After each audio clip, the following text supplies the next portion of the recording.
Hello, Internet. Welcome to a follow-up Wednesday serial where I want to kind of spin off of the comments that were made on my last video, MPR.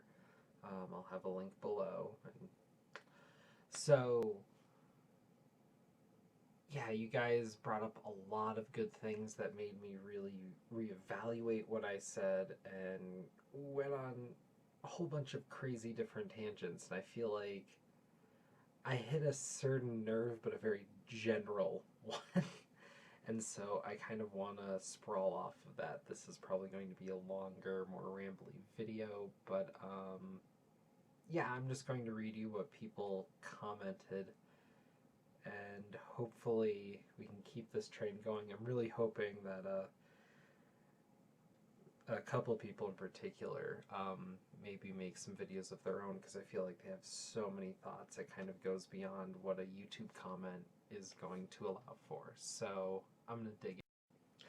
First up is a 64-page special was talking about the author of American Born Chinese, and the exact NPR um, story that I listened to was talking about him being a national ambassador to the young people's literature,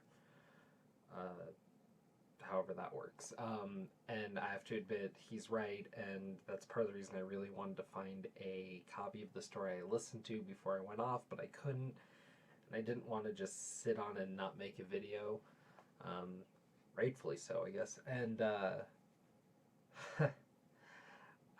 I just wanted to bring that up because the story was about him being an ambassador for young literature, and there is rightfully no reason that there shouldn't be comics for younger readers or readers at different ages. That should definitely always be a thing. I kind of came off a certain way, and that is wrong, but it's also kind of a pet peeve of mine, and so it kind of just touched on it, and I just want to follow up and say I was wrong there, maybe wrong to react to the story in that way, but it feels like the way that I usually hear about it. So there was that, and he was good to kind of point me there, when he's not huffing glue. So, but we also got into a little bit of a thing that I'm going to follow up a bit later about. They're talking about certain creators. When NPR does talk about certain comic creators, they only ever talk about these guys, or I guess a gal or two, that are connected to the New Yorker circuit of comicking, which is the New Yorker needing artists and bringing in a few guys like Art Spiegelman to do stuff, and it seems like a very small niche in the comic world. So Comic to Comic commented barely before I actually made this video, so I'm glad that got in. He has this interesting point where he's wondering if comics will ever be respect on the level fandom has for it.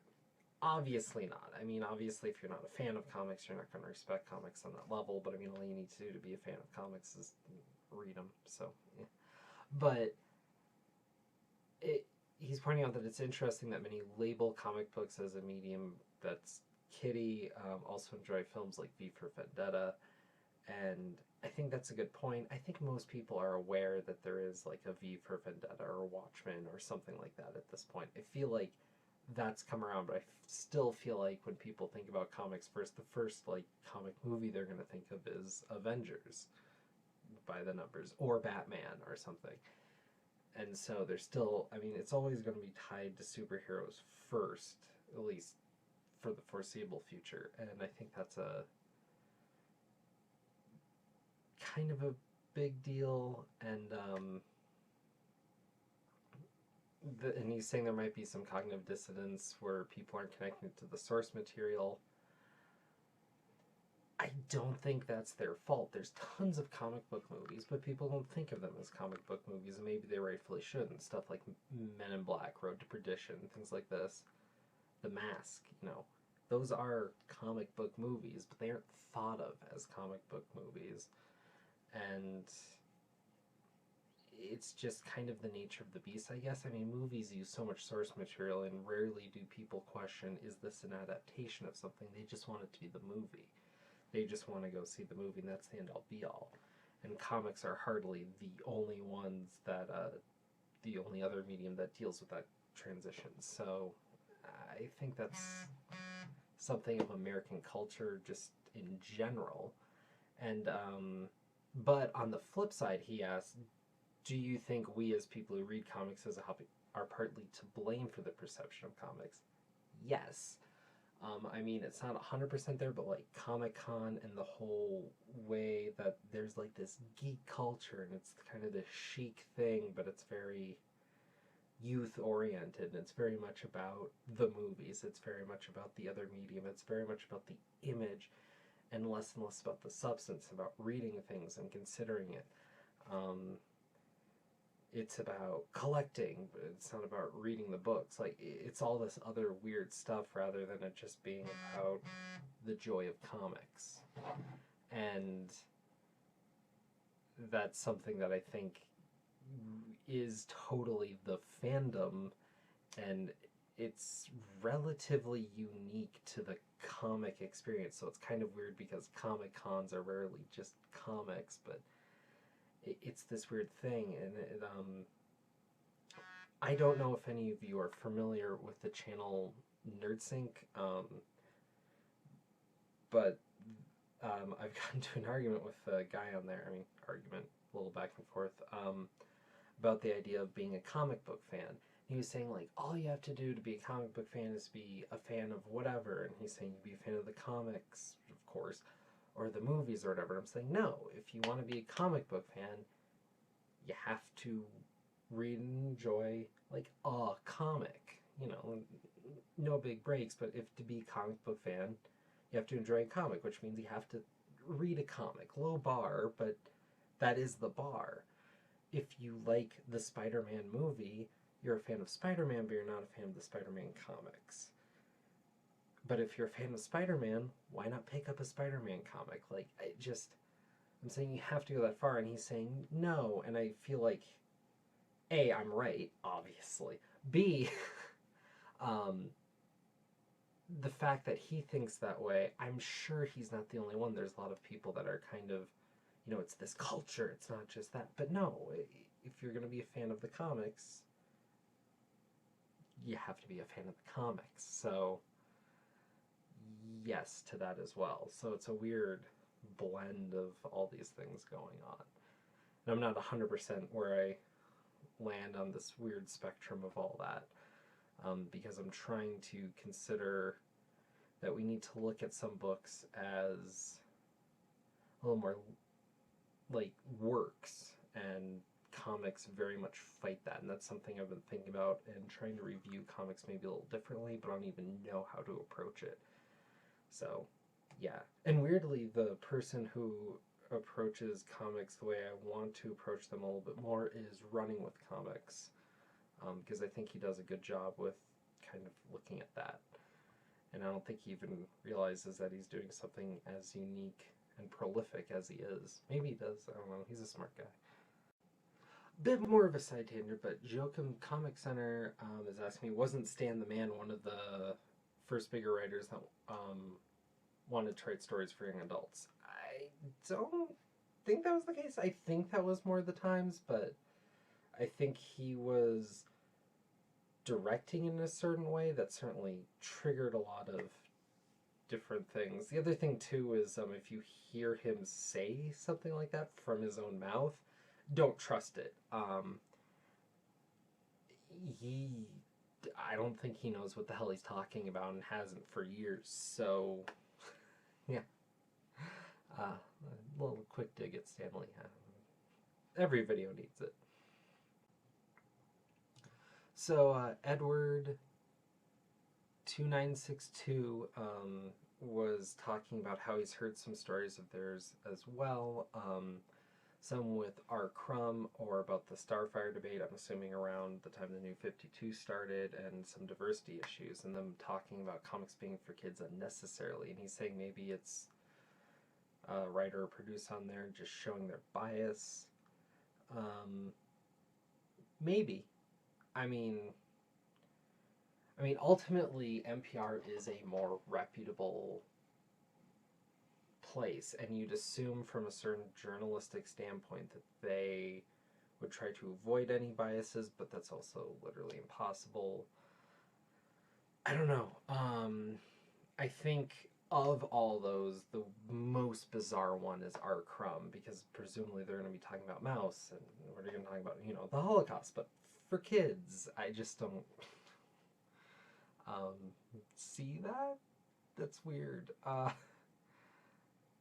think with the Starfire debate, I can actually see them talking about, I actually think there is a very valid question from a outside perspective when they're seeing something like what happened with that now notorious page from Red Hood and the Outsiders #1, the New 52, before whatever relaunch or retitling.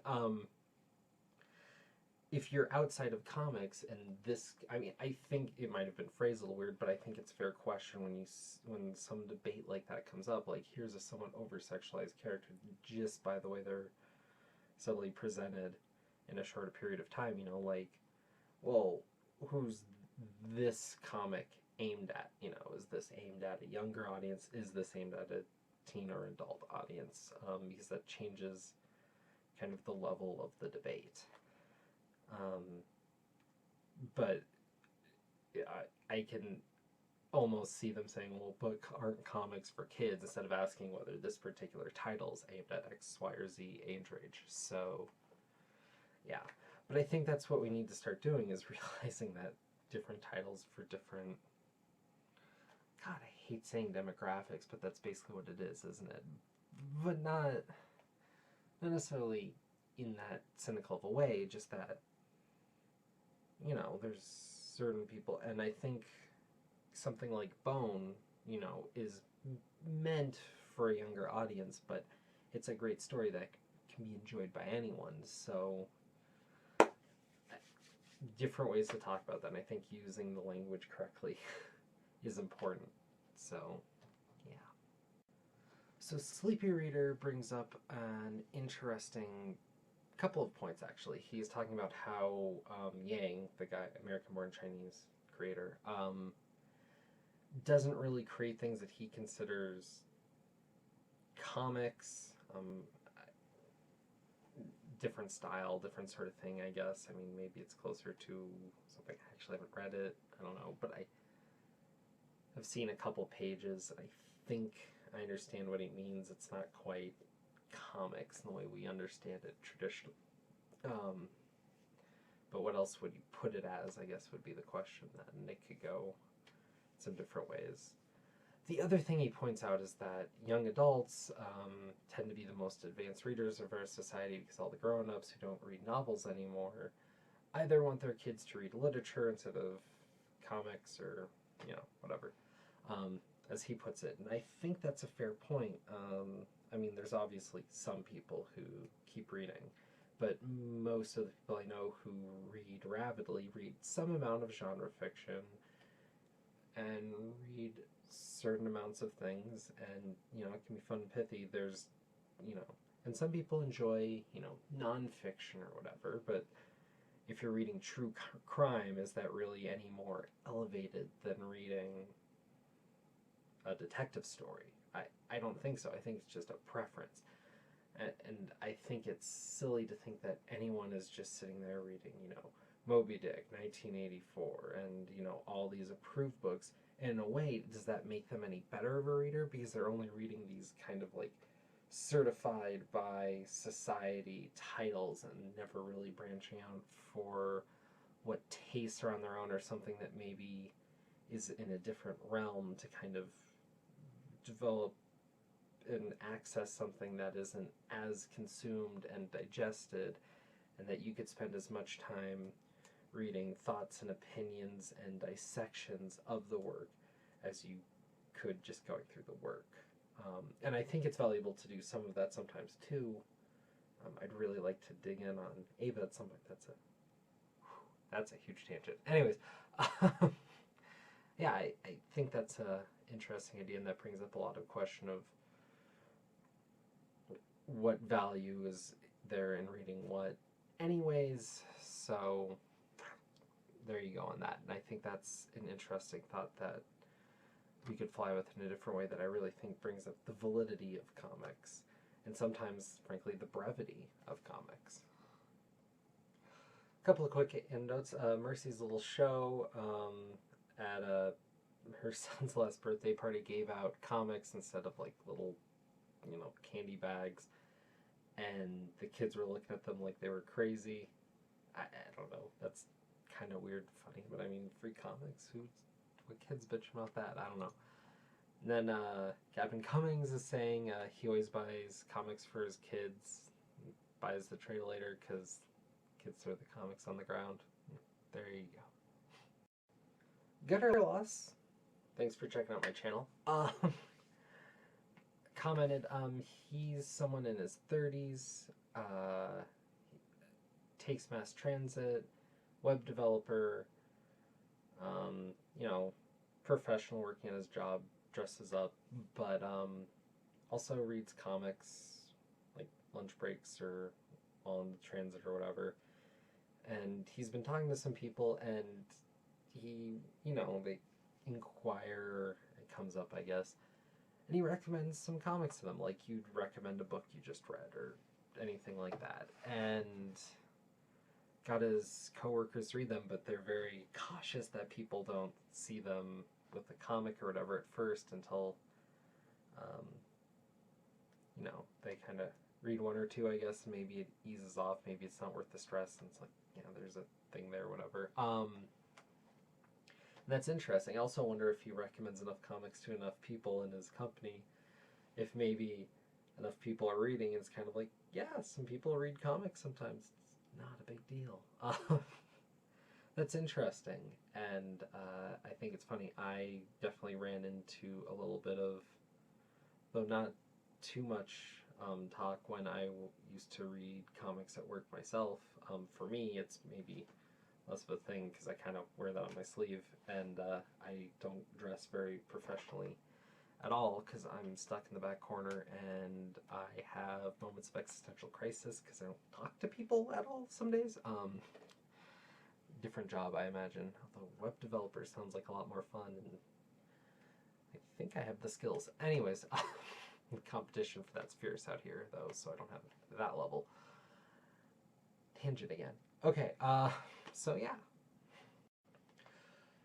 Reader1717, as always, had an interesting comment where she's kind of looking more at the history of cartooning more a bit and talking about how, historically there's been all these political cartoons and comics are used as kind of a point of satire and kind of a way to make adults think about things on a different level, and has kind of always had a certain air of maturity to it, at least in some areas. And talking about how Jeff Lemire's Essex County was featured for a best novel and somewhere for some award, which is all great stuff. And I think that's a great point, I mean, and kind of ties to where I started here talking about how, if this is a medium, you have to have the full strata, and something intelligent sounding. Comics, have this long history, and there are all the political cartoons, though God, most of those are unbearable. At least here in America. Maybe they're better in Canada, like most things. I can just see that connection. That's a really good point. I mean, when you think about like where cartooning came up from, it was from, you had to be a fairly intelligent person in order to kind of grasp it. You also had to be in the times. Going back and reading a lot of Yellow Kids comics make no sense unless you really look up the history of it, because it's very much of the moment. So yeah, and I think that is such a great point. And I think comics, originally being in comedy, there's going to be some lowbrow humor, but for a lot of it there's going to be that maybe higher brow humor that you're going to have to be with it enough and versed enough to get the joke. So yeah, that's a great point.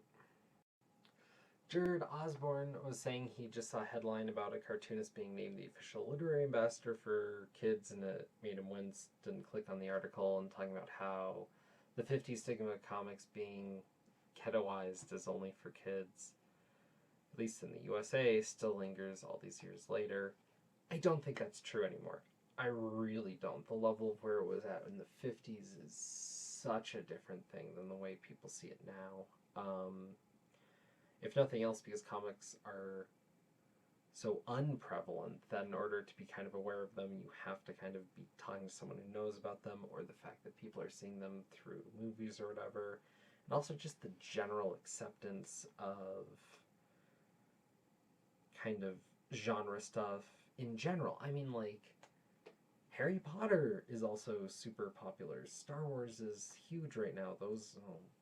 Star Wars and comics have a complicated relationship, I guess. But, like, Harry Potter has nothing to do with comics, but I mean, people are huge about that. And so if people are cool with that, the idea of them being cool with a lot of comic stuff they wouldn't have been so cool with in the 50s, because they wouldn't have been cool with Harry Potter in the 50s. I think that's there. Though, of course, there's the, books of magic thing. That's a completely different topic. More interestingly, I think, at least in the USA, is kind of an interesting thing. I don't really know how comics are received in Europe, but the comics that come out of Europe are such a different thing that I imagine has to be somewhat different, mostly in more places than England. I mean, I'm sure Ghost Critic could tell us a bit about that, or any of the Brits. But I'd be curious more of, like, how they're thought of in Italy or France, somewhere a little more exotic. And also, I mean, Japan and manga, and how comics relate to youth, but how that's part of the cycle of what they churn out in the characterization there. It's a very different and interesting thing. But that, again, I feel that's probably its own topic that I don't know enough about to actually get into on the level I should. So, but yeah, certainly everything I've been talking about, that we've been talking about, is Americentric, because that's the way of the world. Then there was the winner. Gore Vidal left a comment, and I hope he kind of makes a video to kind of talk about a lot of what he was going into here. He apparently had something similar when Hallermouse posted a video about how comics are read primarily by geeks and nerds, which... But he was talking about how he tried to get his friend to read Strangers in Paradise, but the person wouldn't read it because they thought comics were just for kids. And then compared it to something she was actually reading, which was some sort of kind of Christian self-help book sort of thing. And I thought that was interesting. I also thought it was kind of interesting because if you're trying to prove to someone that comics aren't juvenile, the first volume of Strangers in Paradise is not the best place to start.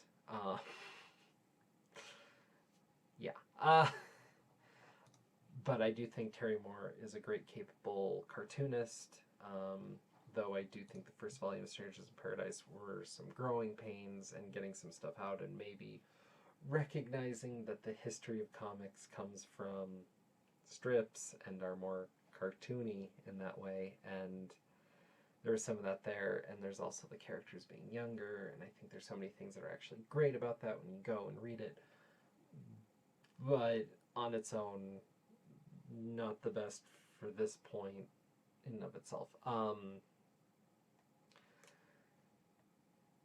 He goes on to say, differently, superhero films and the appeal they have for children give adults the impression that comics are for children.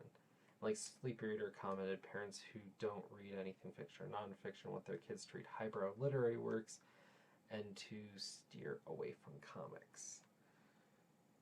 Yes, and I think that's part of it, is that discussion, that idea, like, we'll get the kids reading comics, and at least they're reading, and then that will get them to grow into reading prose.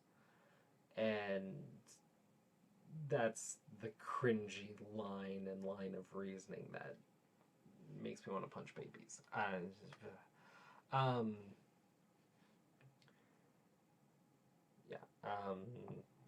And he goes on to say, like, as an adult, if you're reading something complicated, you should be able to appreciate the work, the creativity, the imagination, much like you would even a painting. But for most people, it's this threshold of understanding that they're not coming to. And yeah, and I think there's some stuff like that. He also talks about the line of influence, how like pulp writers influenced Hemingway, which is a fair point. I think it's a fair point. I think if you look at who influenced what, it's kind of an interesting line of things, but how much do they influence? I don't know. Yeah. He also brought up something that was really interesting, talking about the maturity of comics and how they're interpreted. There's something of the Pen Awards.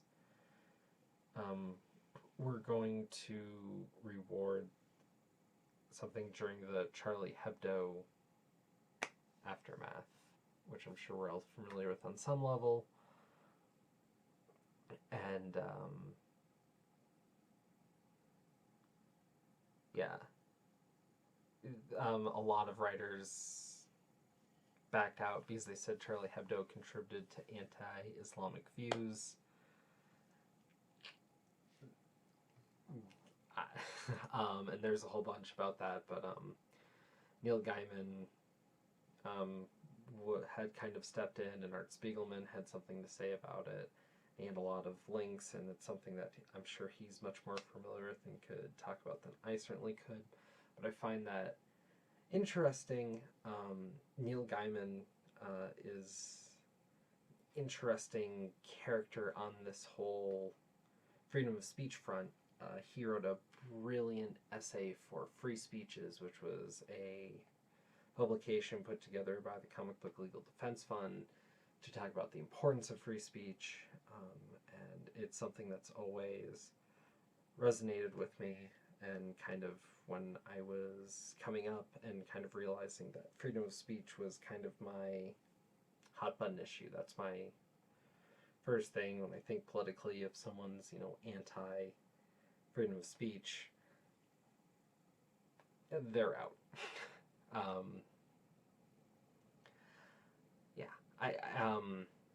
There's a lot there, and there's a lot interesting to be said for that.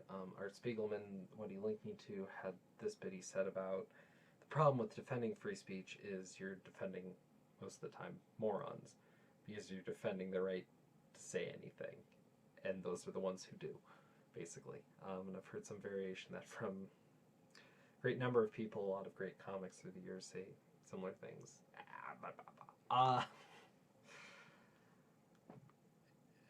And,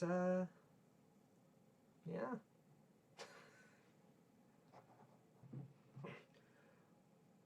So those are my comments. The last thing I wanted to kind of tangent off of was this idea of the New Yorker circuit, which Art Spiegelman is the center of.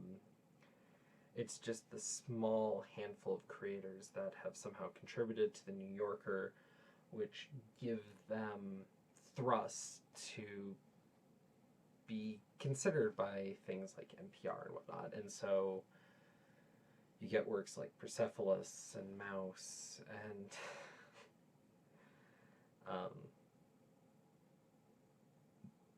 very much autobio comics that are considered in a much stronger light. Another one is Fun Home, which these are all relatively important works that I think everyone should check out. I mean, we're talking a grand total of really 3 books there.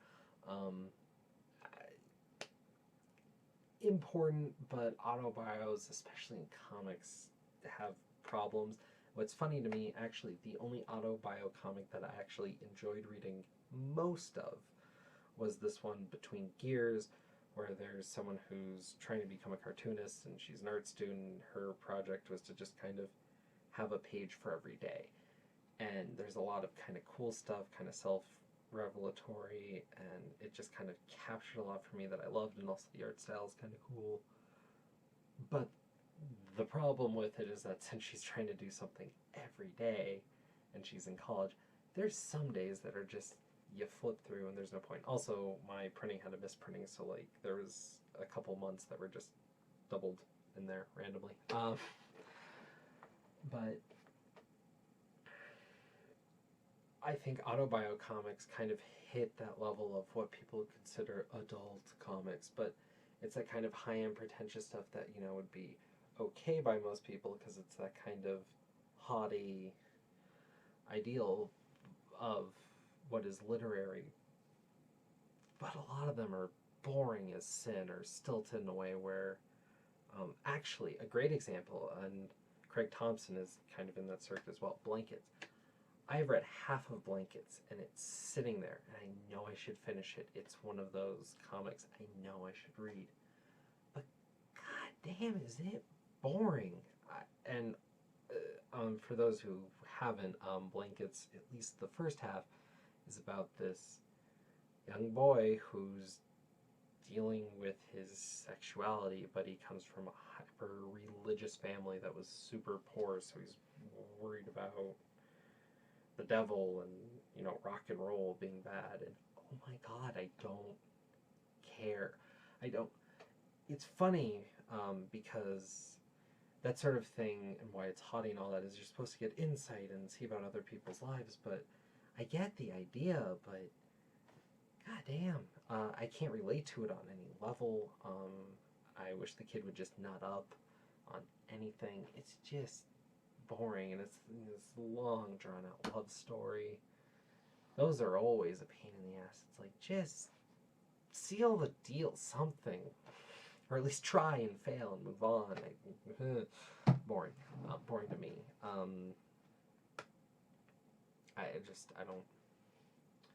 I can't understand that sort of idea.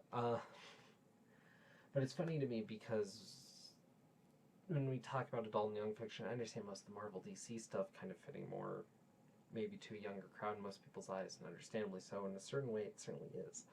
But there's a lot of work, so I'm looking over and I have this shelf that is pretty much other kind of stuff, and I'm seeing stuff like Alec the Ears Have Pants, Bone, Action Philosophers, Concrete, Demo, Day Tripper, From Hell. I'm like, there's so much we can talk about with comics and different things, and that's the stuff that I feel like maybe doesn't get enough focus. And yeah, I don't know, and that's why I feel like comics can be for adults, because I'm looking at all this stuff, and there's all these genres and all these ideas, and this is for people who read. This is for people who want to read something, and it's not just Spider-Man 1,000,010. And I love Spider-Man 1,000,010. That's my jam, but different strokes, and you can't just read the same shiz over and over again. I don't know. Long video. I'm sorry. Comics rule.